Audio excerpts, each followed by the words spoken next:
Headbanger, headbangeuse, bienvenue dans le Headbanger Show. Regardez le 3e épisode. Malade Metal.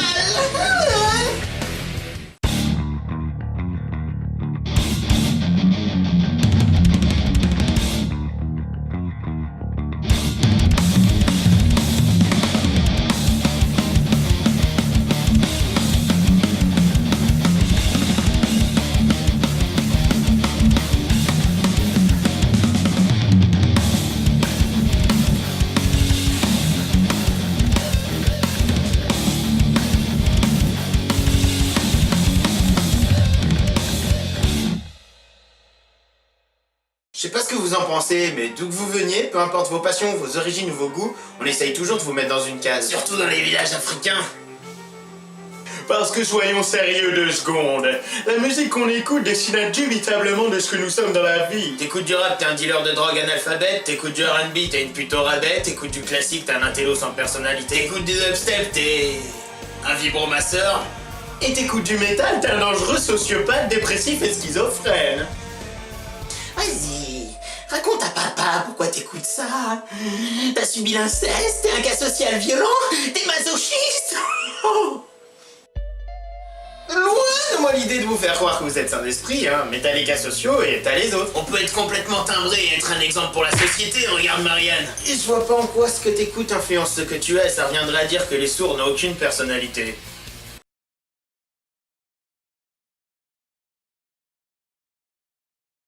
Pour en venir au métal, j'aimerais bien qu'on accepte 2 secondes de poser les choses à plat. Et merde, ça sent d'ici le couplet de l'adolescent incompris. Surtout qu'il nous a déjà fait le coup dans le premier épisode. Mec, t'as une casquette du death magnétique et tu penses pouvoir te faire porte-parole d'un genre plus vieux que toi? Sans aller jusque là, j'aurais déjà plus de crédibilité qu'un redneck et un panda sur un nuage. Ceux qui ne connaissent pas le milieu l'ignorent peut-être, mais au sein même de la culture métal, comme dans toute communauté, il y a les puristes et les sympathisants. Dans la communauté de l'anneau, par exemple, le puriste c'est Gollum et le sympathisant c'est Sam Gamgee. Si tu veux, mais en gros, il y a ceux qui baignent dedans depuis suffisamment longtemps pour penser détenir la vérité absolue, et il y a ceux qui aiment la musique et les dérivés sans forcément vouloir connaître la couleur de caleçon de tel ou tel guitariste le 16 juin 82. Et toi, tu te situes où? Dans ceux qui collectionnent les calbutes? Plutôt dans ceux qui ne posent pas ce genre de questions. 14 janvier 86. Oh, 8 mai 72. 23 janvier 96. Et tout ce beau monde revendique au quotidien la légitimité de leur place dans la culture musicale. En même temps, quand tu vois des ados boutonneux en fluo et noir dans un concert d'empereur, ça donne envie de jouer du crucifix. C'est peut-être ce qu'ils recherchent en y allant. Pour quelle autre raison sinon? La musique? Je suis pas en train de dire qu'il faille mêler les genres et les individus dans une ronde infinie. Et puis quoi encore? Passer à la télé pendant que t'y es? Bah y mettre une dose de métal ne ferait pas de mal. Ce que j'essaye de dire, c'est que la musique est suffisamment large pour accueillir tout le monde.